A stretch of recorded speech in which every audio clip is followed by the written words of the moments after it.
This is a unique video that we're doing right now because it's comprising a few subject matters that we have dealt with in the past, but this is bringing a little bit more clarity to it. And I hope that after you listen to this video, you'll be much more enlightened on what we're discussing. So we're dealing with the word tattoo. We look at it, it does show up in many translations in Leviticus 19 verse 28. The New International Version says, "Do not cut your bodies for the dead or put tattoo marks on yourselves. I am the Lord." When we look at the direction on this, it seemed to be people that worship the dead. When we look at how legal persona or a legal person is looked at in definition, the Dictionary of Canadian Law, 5th edition, when dealing with person, it states that the only legal person, which would include human beings also in the definition, is the body corporate. So the body corporate, of course, is really just a unique way to subtly say the word dead body. So the only legal person known to the law is the dead body corporate, and therefore it has no life in it till you breathe life into it. That's why it's such a requirement to deceive someone to have to place their God-given truthful name in it to energize and speak through it or speak into that body to give it life, therefore making a living out of something that is dead. So very unique on that. You can check all the Bible Hub on all the translations, but it seems like most of them had favored to put the word tattoo in beyond just the word mark. We know later in Revelation it talks about all those who buy and sell. That's in the commerce world, involved with legal birth public names, birth names, surnames. They would be acting in legal tender of identity and therefore receiving the mark of the beast for their participation in it. We go a little further and we get to the word tattoo that shows up in the same dictionary of law, the Dictionary of Canadian Law 5th edition, and it states under tattoo, the introduction of soluble pigment in the skin either accidentally or for what? Identification or decorative purposes. Okay, so you can note that the world that we live in today is very pro-tattoo. It's become like a fashionable thing.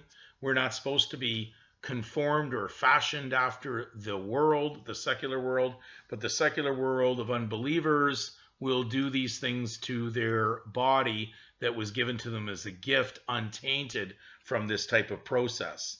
So when we look further on just what goes on as far as the theory, even behind why the state would issue birth certificates for identification purposes, we would note that these little certificates, the foundation identity documents, not to be confused with the birth record the parents fill out at the hospital before the birth certificate is issued by the state.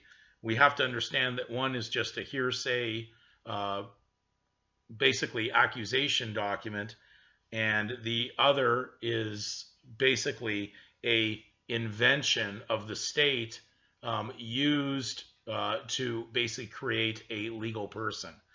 So it is the birthing of something legal, not of what is real. If you've ever been in previous videos I've done, you may have been able to realize we've quoted out of the handbook, the Physician's Handbook on Birth and Death Registration, uniquely published by the U.S. Department of Commerce, Bureau of the Census, 1939. It appears that the birth certificates are for the purposes of commerce.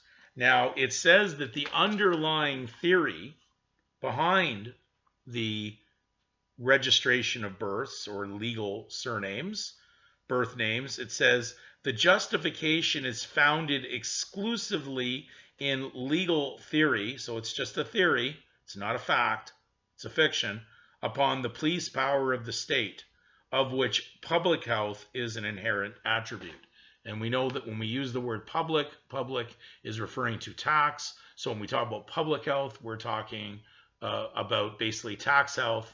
And therefore, sometimes when they do statistical reviews, they find out that they may not have enough working taxpayers to pay for the unworking taxpayers, so they need to thin the herd down. And therefore, that's what we've experienced in the past. We won't get into detail because the video will go off the air as fast as I could possibly use certain words, which you'd be familiar with, are now taboo on the internet. So anyways, we go further in the request to get a birth certificate to be known as a legal person.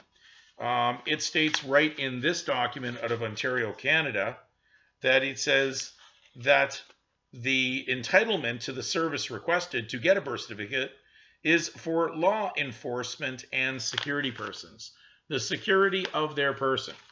You can imagine where this is going, because if you really looked deep enough, you'd realize the security of the person would be at its best level if the state could secure this person in your body. And therefore, it seems quite, I would say not by chance, that the word tattoo, which is also done by marking the body, scratching, a scratching process with ink, is basically very connected even with needles. And the word coin, which is related to commerce and the legal tender of identity, the root word for coin in some dictionaries is to needle.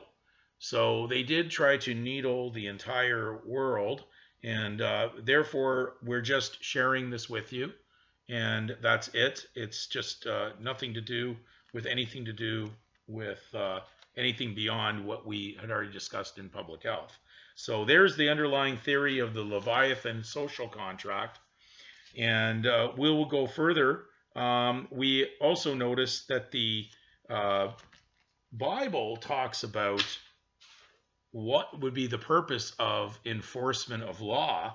And in 1 Timothy 1 verse 9, it mentions, in the New International Version, it says, "We also know that the law is made not for the righteous, but for lawbreakers and rebels, the ungodly and sinful, the unholy and irreligious."